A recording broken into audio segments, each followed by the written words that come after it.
আগামীকাল second day যখন খেলতে নামবে বাংলাদেশ আর দুটো উইকেট হাতে আছে, ক্রিজে যারা আছেন তাইজুল ইসলাম এবং এবাদত হোসেন দুজনের কেউই তো আসলে ব্যাটার নন, খুব বেশি আশা করার সুযোগ নেই। তবুও অ্যাটলিস্ট লাঞ্চের আগ পর্যন্ত যদি তারা প্রলং করতে পারে, এবং সেফ টোটাল আসলে কাকে বলবেন, কারণ এই মাঠটায় তো 325 হচ্ছে ফার্স্ট ইনিংসের অ্যাভারেজ টোটাল এসএসসিতে, তো 300-র কাছাকাছি যাওয়া কি আদৌ সম্ভব মানে এই দুটো উইকেট হাতে নিয়ে? না, আপনি যদি এখান থেকে বাস্তবতায় 300 চিন্তা করেন অনেক বেশি কঠিন। তবে আমাকে মানে আপনি যদি টস জিতে কত করতে চাইতেন, আমি তো 350 বেশি করতে চাইতামই। বাংলাদেশ ক্যাপ্টেনও হয়তো সেটাই ভেবেছিলেন, কিন্তু যেভাবে গোল টেস্ট তারা শেষ করেছিলেন, হয়তো আসার কথা হতে পারতো যে একই রকম পুনরাবৃত্তি যদি তারা ঘটাতে পারতেন।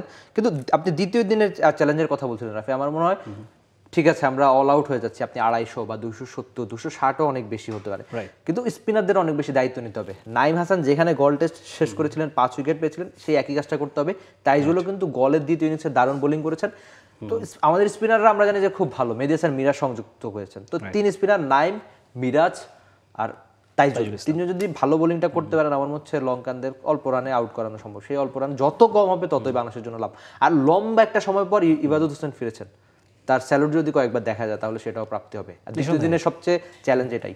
অ্যাবসলিউটলি, অলরেডি শ্রীলঙ্কান স্পিনাররা কিন্তু দারুণ পারফর্ম করছেন। আজকে দিনের 5টা উইকেট তারা নিয়েছেন, দিনুশা, ধনঞ্জয় ডি সিলভা, থারিন্দ্র রত্নায়কে। তো নিঃসন্দেহে বাংলাদেশের স্পিনারদের উপর অনেক বেশি দায়িত্ব থাকবে। গলে যেমন অনেক বেশি স্পিন বান্ধব উইকেট ছিল, এসএসসিও খুব বেশি ব্যতিক্রম নয়, স্পিনাররাই সেখানে ডমিনেট করে থাকে।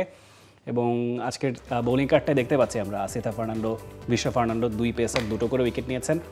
থারিন্ডু রত্নায়কে তিনি 1টা উইকেট নিয়েছেন, প্রভাত জয়সের উইকেট পাননি, that is very surprising. Dhananjaya de Silva 1টা উইকেট পেয়েছেন, 2টো উইকেট অভিষিক্ত দিনুশা তিনি পেয়েছেন। মুশফিকুর রহিমের ইনিংসটা নিয়ে যদি একটু বলি, 35 রান করেছেন 75 বলে।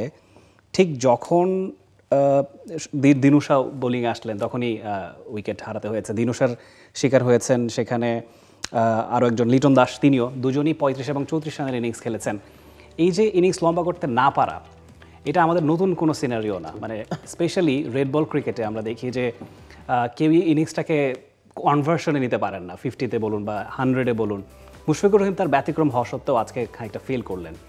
শ্রীলঙ্কার সঙ্গে মুশফিক সবসময় দারুণ খেলে থাকেন, সেটা যে কোনো ফরম্যাটে। আপনি আন্তর্জাতিক টি20 তার ব্যাটিং রেকর্ড খুব একটা ভালো না, কিন্তু অলরেডি টেস্টের সঙ্গে শ্রীলঙ্কার এগেইনস্টে লিডিং রানস করে তিনি আজকেই মনে হয় একদম গেলেন। মানে বাংলাদেশের পক্ষে তো অনেক দিন ধরে খুব ভালো ক্রিকেটটা, ইনফ্যাক্ট তার ক্যারিয়ারেরও একটা কামব্যাক দরকার ছিল এই শেষ পর্যায়ে এসে।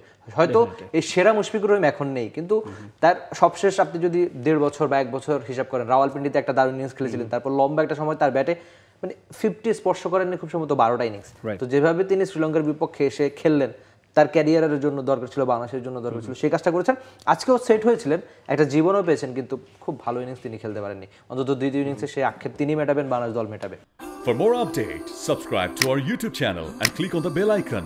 Follow us on Facebook and Instagram. Download T-Sports app to enjoy exciting games and highlights. Visit tsports.com.